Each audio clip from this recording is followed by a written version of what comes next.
Hola, buenos días a todos. El día de hoy, para dar inicio a la sesión general del hospital, pues es para nosotros un gusto tener al doctor Nico Cristo Sequi Nicolás.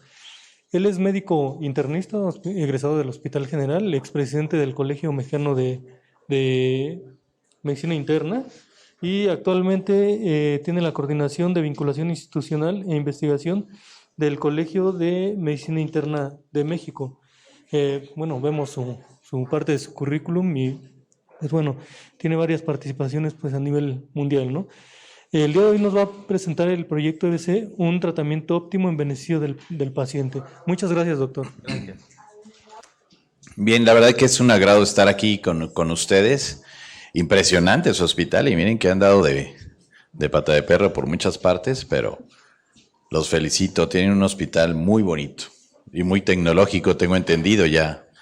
En unos momentos más creo que vamos a hacer un pequeño recorrido. Bien,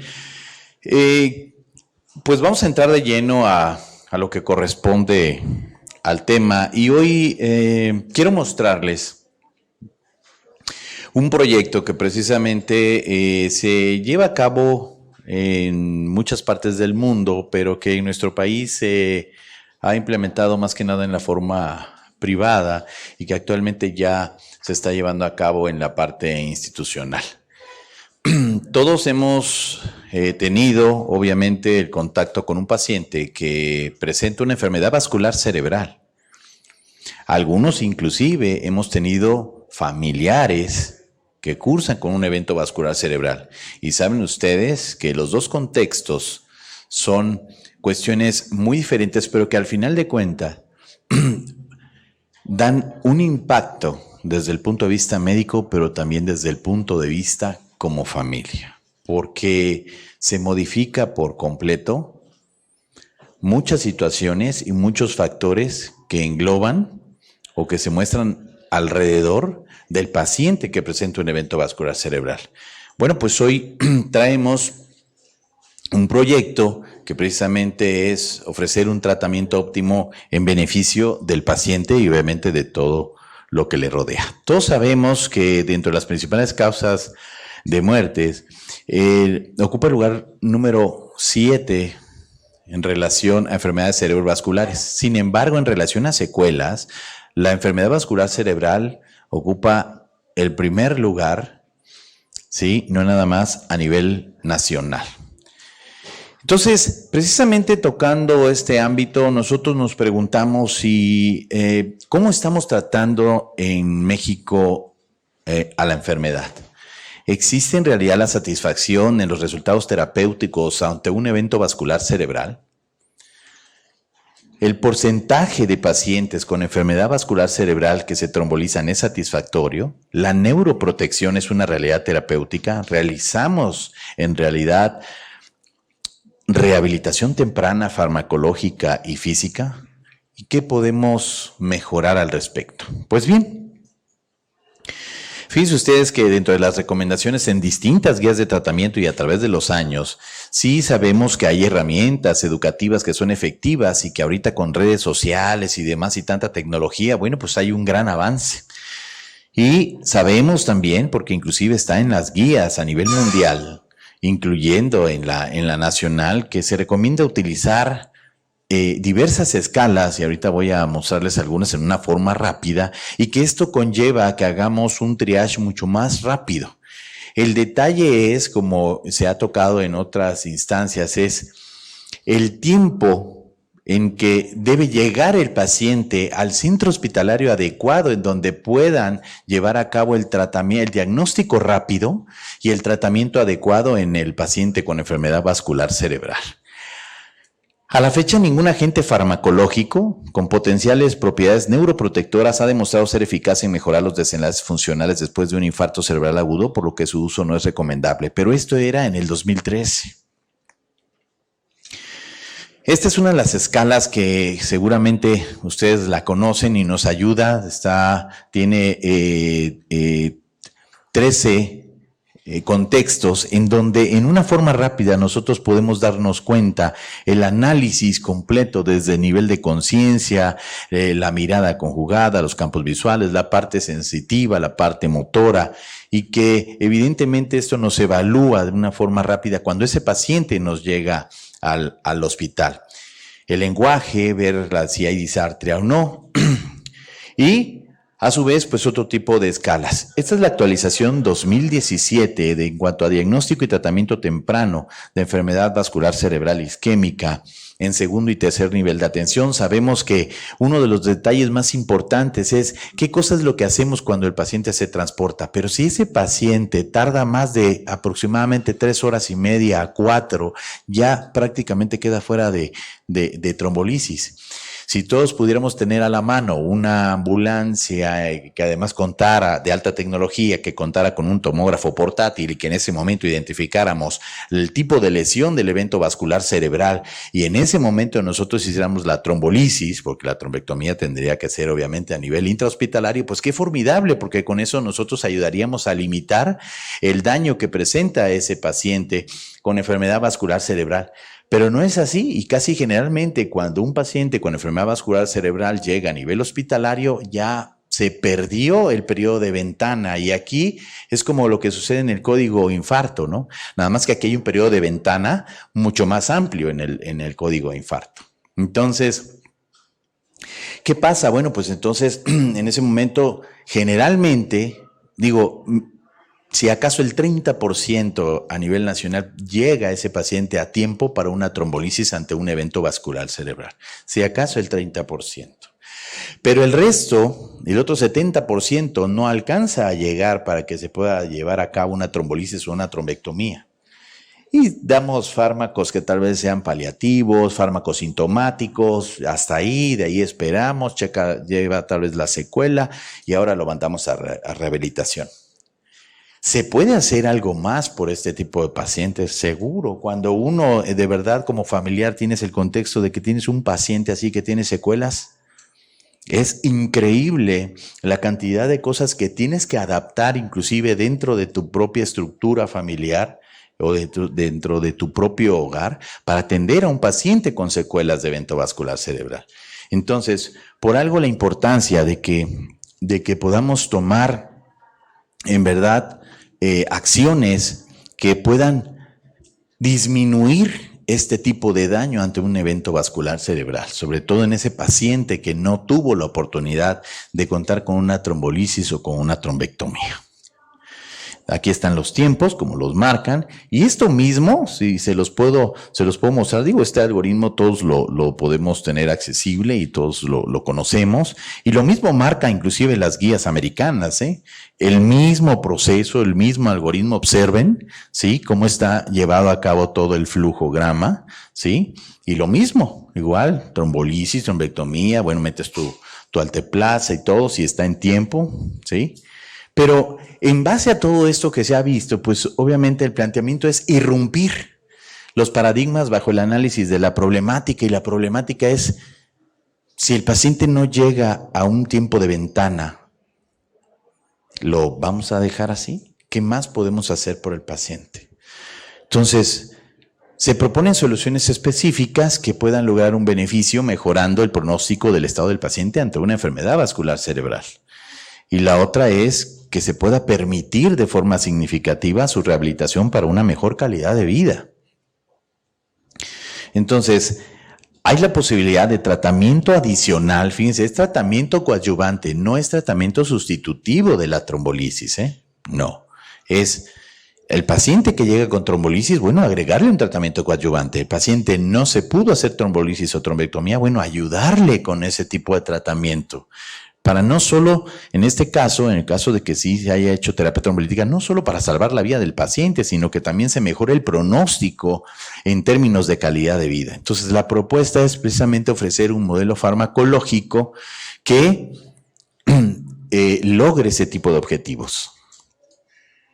El Colegio de Medicina Interna en México está ahorita precisamente llevando a cabo uno de estos protocolos en donde el fármaco, a pesar de que ya se utiliza en otros países y hay evidencia, como lo vamos a mostrar más adelante, se va a dividir en dos grupos y entonces en uno va a ser el tratamiento convencional que marca el algoritmo y en el otro va a ser el tratamiento convencional más la terapia coadyuvante, ¿verdad? Para que podamos nosotros ver esa evidencia en nuestro país y que, bueno, pues esperamos presentarlo en el Congreso Nacional de Medicina 2022 que se va a llevar a cabo en la ciudad de Mérida, Yucatán. Y bueno, por esto tenemos el apoyo de Grupo Helker.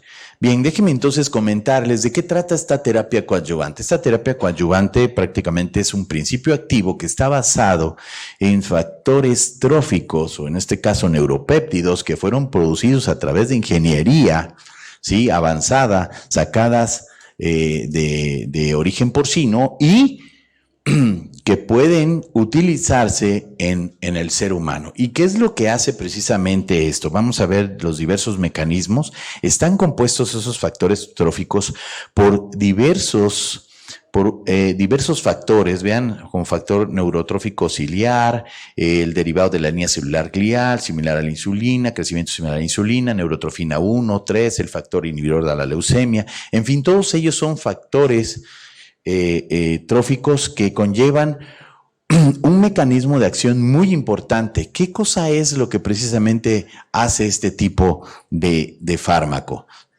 Son factores de crecimiento de péptidos para las células nerviosas y estas hacen que influyan precisamente en el ciclo celular, el crecimiento, la diferenciación y la supervivencia de las neuronas. Evidentemente, esto es lo que las hace fundamentales en los mecanismos de recuperación y regeneración endógenos naturales del tejido nervioso. Y van a ver ahorita algo que les voy a mostrar de cómo funciona. Y esto es algo increíble porque este es el mecanismo que precisamente se debe agregar para que no permitamos que se perpetúe el daño a nivel cerebral. Entonces, dentro de la particularidad es que al aplicar el medicamento estamos nosotros interviniendo en los procesos biológicos fundamentales y en ellos se da neuroprotección, la neuroregeneración, en donde dentro está el neurotrofismo, la neuroplasticidad, inclusive la neurogénesis, y con esto es la actividad de defensa endógena. Cuando hay un daño, el mecanismo fisiopatológico prácticamente se da a través de la excitotoxicidad, en donde hay una liberación generalmente de radicales libres que producen una disfunción metabólica y un patrón inflamatorio permanente a nivel del tejido cerebral y que eso ocasiona procesos similares a la apoptosis, de tal manera que sabemos que la apoptosis pues es la muerte celular, en este caso en particular pues la muerte neuronal. Hay un plegamiento de proteínas y de acuerdo a las características también que influyen, las características genéticas del individuo, pues se va a desarrollar el mecanismo de daño. Y generalmente, pues esto transcurre en minutos y se va extendiendo a veces en horas y obviamente en días, y esto es lo que genera las secuelas. ¿Quién no ha visto que precisamente hay pacientes que tal vez te puede llegar con un evento vascular cerebral isquémico y que al rato se transforma en hemorrágico? Pues bien, pongan mucha atención.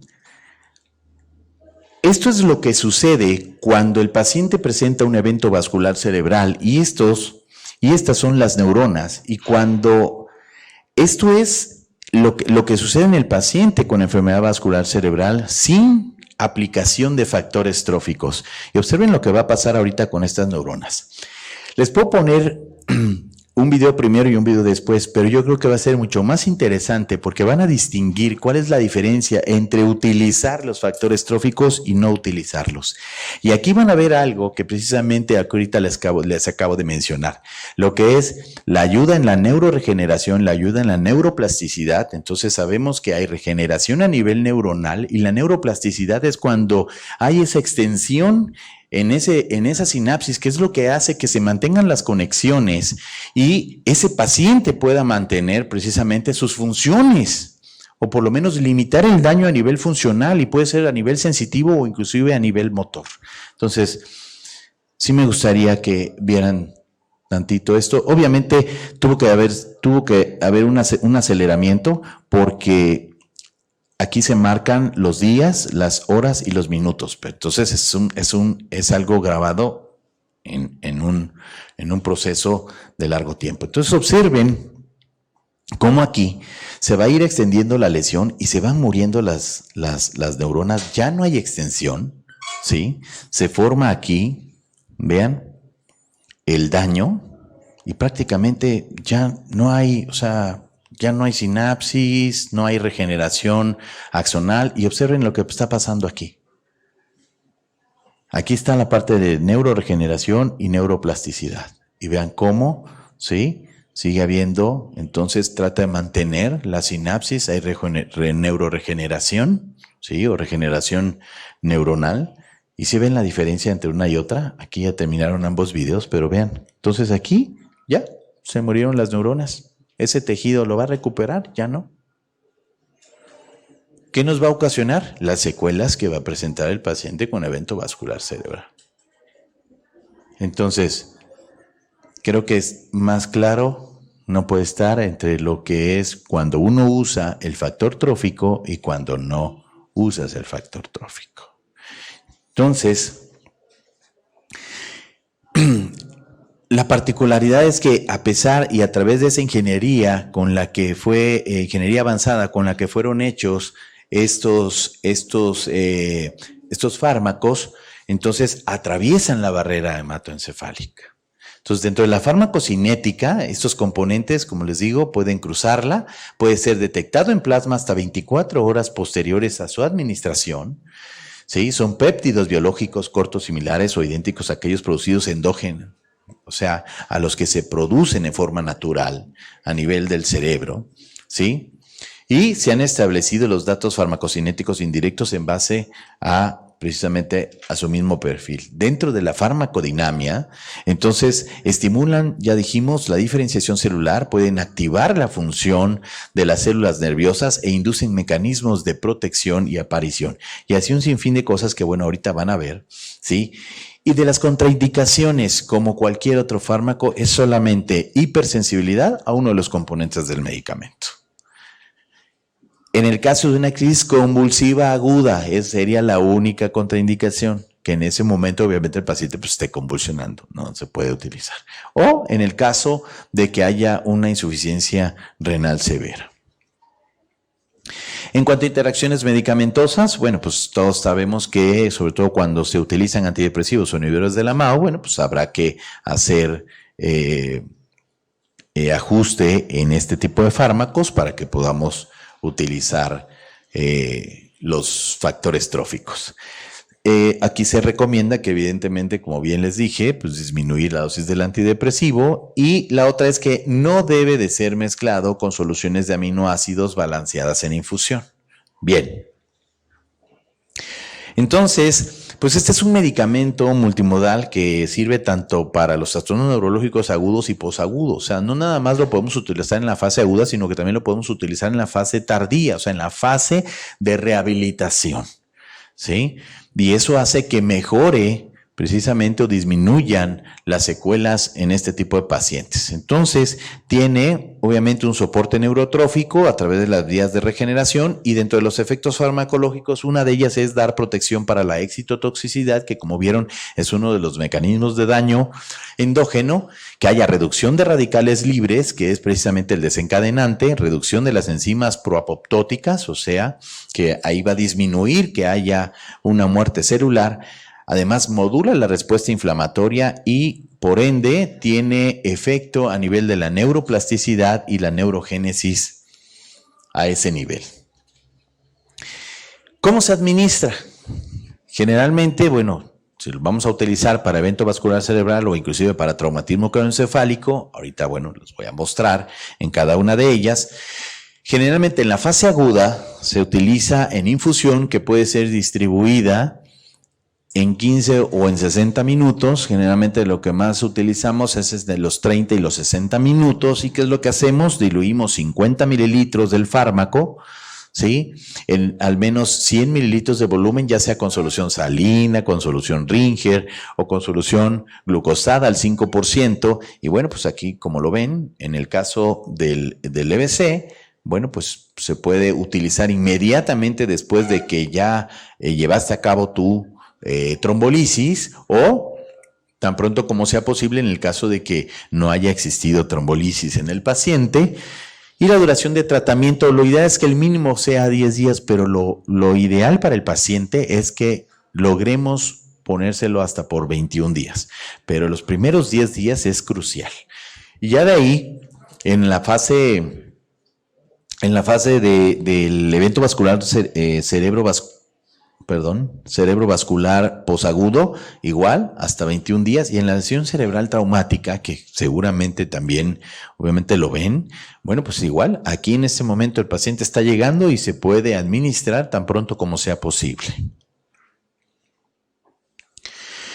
En el caso de las distintas modalidades, bueno, vean, en el infarto cerebral isquémico, siempre y cuando el paciente esté en el tratamiento agudo, o sea, hasta 21 días, ¿sí? El mínimo, lo ideal serían aquí 10, ¿no? Entonces, el tratamiento debe iniciarse inmediatamente en casos severos. En rehabilitación de infarto cerebral isquémico, 5 días por semana hasta 4 semanas durante la fase de rehabilitación. Igual, los 50 mililitros diluidos en la solución que ya mencioné, Ringer, fisiológica, glucosal 5%, para 1 hora vía intravenosa.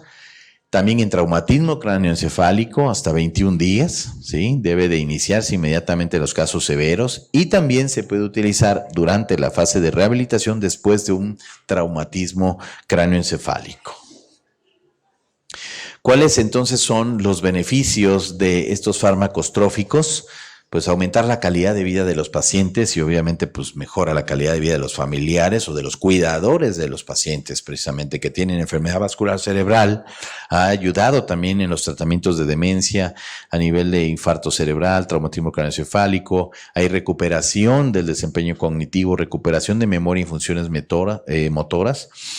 Y bueno, déjenme mostrarles que no nada más es el hecho de que reduzca la demencia inclusive posictal, sino el efecto antiinflamatorio que conlleva. Ya dijimos por qué tipos de mecanismos, pero tocar los 3 puntos principales que nos ayuda en la neuroplasticidad, en la neurogénesis y en la neuroprotección ante pacientes que presenten un evento vascular cerebral. ¿Cuál es el soporte científico que existe y que precisamente se les van a compartir para no detenernos? Pero vean toda la evidencia que hay aquí en este caso. En el caso de lo que se ha demostrado en esta acción multimodal, como bien les acabo de presentar, y aquí en este caso vean que es el daño a nivel del sistema nervioso central, tanto en el agudo como en el crónico. Bueno, pues hay evidencia en neurotrofismo. Aquí están los autores de los artículos, que son trabajos de investigación. Hay también los que han demostrado lo que corresponde a la estimulación de la proliferación y migración de células precursores neuronales, en la inhibición de la muerte celular a nivel cerebral, en la reducción de la neuroinflamación, ¿sí? También cómo se ha demostrado que cuando se utiliza el fármaco hay un aumento en el rendimiento cognitivo y motor, inclusive en forma específica, y aquí están los autores en diversos años, ¿sí? Ensayos clínicos que han demostrado la citoprotección en el accidente cerebrovascular, estudios que han demostrado tratamientos como tratamiento neuroprotector en pacientes con ictus agudo, en ensayos controlados aleatorizados, en pacientes con accidente cerebrovascular isquémico agudo. Y este es un resultado de un ensayo aleatorio doble ciego controlado con placebo, y ensayos prospectivos aleatorizados y controlados con placebos doble ciego sobre seguridad y eficacia de tratamiento combinado con trombolisis, en este caso con alteplasa, y los factores tróficos en el ictus hemisférico isquémico agudo. Y bueno, pues así podemos tener ejemplos. Este es con trombectomía mecánica después de alteplasa y además utilizando los factores tróficos. Este es otro ensayo multicéntrico en diversidad de países. Son las directrices, y está de hecho aprobado en las directrices para rehabilitación y recuperación de accidentes cerebrovasculares en adultos de la American Stroke Association. más estudios sobre seguridad y eficacia en combinación en rehabilitación, en la parte aguda, ¿sí? En pacientes con estado de conciencia mínima después de un accidente cerebrovascular e inclusive en la recuperación temprana posterior al accidente cerebrovascular. Si comparamos, porque está en las guías europeas versus lo que son las americanas, prácticamente está en la misma clase, que es una clase 2, que es una clase 2A, y vean ustedes que obviamente esa significa que siempre ha demostrado que un fármaco da más beneficio que el riesgo. Es más riesgo no utilizarlo a que se utilice y el beneficio que le va a proporcionar al paciente. Además, está incluido en las principales guías de referencia en diversos países. Esta es de la Academia Europea de Neurología, ¿sí? Está también en la de Austria, en la de Canadá y en la de Alemania, ¿sí? En las guías, en las europeas y en estas, en la fase tanto aguda como en la fase de rehabilitación. Hay una campaña que es facilitada, que le llamamos la campaña de comunicación héroe, en donde prácticamente es algo muy sencillo que se le puede dar de educación al paciente o al familiar. O sea, identificamos ese paciente que tiene factores de riesgo para poder desarrollar una enfermedad vascular cerebral. Y bueno, se le puede instruir, se le puede educar de cuáles son los síntomas tempranos o los signos tempranos, igual que al familiar, para que en el momento en que el paciente presente esta situación sea llevado en una forma rápida y oportuna a un centro hospitalario, porque evidentemente cuando un paciente tiene este tipo de signos o síntomas, pues igual la familia, si desconoce a qué centro hospitalario acudir en donde sí puedan atender el evento vascular cerebral, pues igual lo va a llevar a la farmacia o lo va a llevar a la farmacia de la esquina, lo va a llevar a un centro de salud. Ahí no van a resolver el problema y está perdiendo un factor muy importante, el tiempo de atención. Por eso el diagnóstico rápido es muy importante y obviamente pues el tratamiento inicial. Entonces, se tiene ahí contemplado implementar una campaña educativa que tenga el alcance y la difusión necesaria para instruir a la población en cómo identificar una probable enfermedad vascular cerebral. De hecho, ya se ha hecho a nivel de ISSSTE, a nivel de otros institutos, y bueno, pues esta es, ¿no? Entonces, con este tipo de campaña, pues se le muestra al familiar o al paciente, ¿verdad?, qué es lo que sucede. Y bueno, aquí hay la mnemotecnia héroe, y bueno, pues le va diciendo en una forma sencilla cuáles serían esos signos o síntomas que puedan identificar en forma rápida y que evidentemente lleve al familiar, o en este caso al paciente, a una atención rápida. Les presento MIPH, que de hecho ustedes desde su celular, está para iOS y para Android, lo pueden descargar, les va a ser de utilidad. Y bueno, esta es una plataforma tecnológica, ¿sí?, que sirve para optimizar la evaluación del estado del paciente y su manejo, ¿sí? Es gratuita.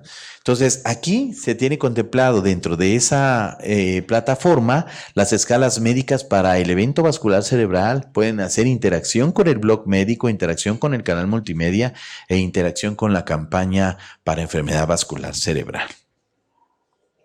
Es una aplicación móvil que en este caso se utiliza como manejo digital de las escalas y bueno, pues aquí están las escalas disponibles dentro de esa aplicación, como lo es la FAS, la Ranking modificada, el NIS, la Cincinnati y la BART, ¿no?, que son de las más utilizadas a nivel mundial.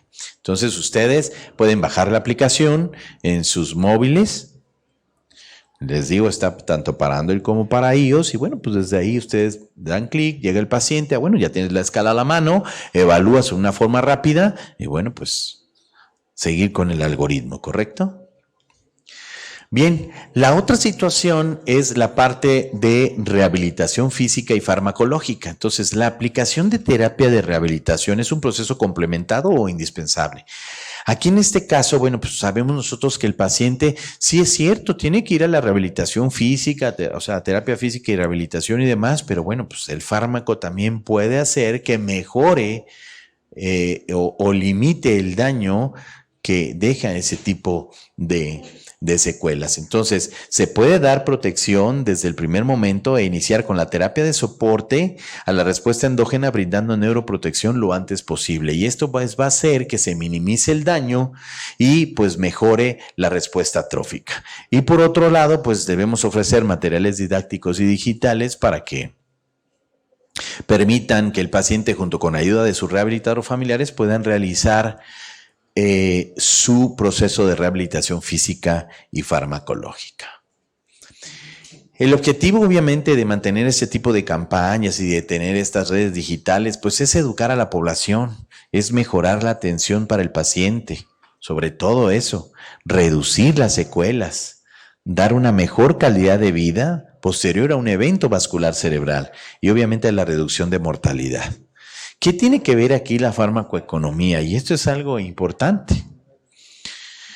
Fíjense ustedes que cuando un paciente que presenta esta enfermedad vascular cerebral llega a una unidad de segundo nivel, inmediatamente el paciente, que es lo primero, llega al servicio de urgencias y ahí empieza todo el proceso. ¿Ustedes saben cuánto cuesta a una institución de segundo nivel la atención de un paciente un día?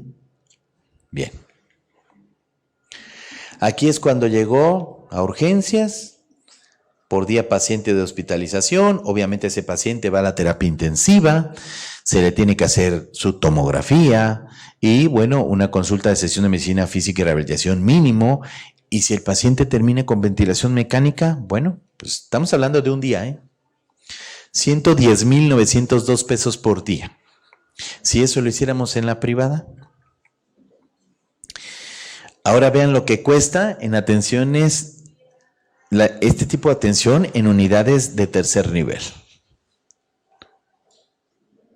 114,137 pesos por día.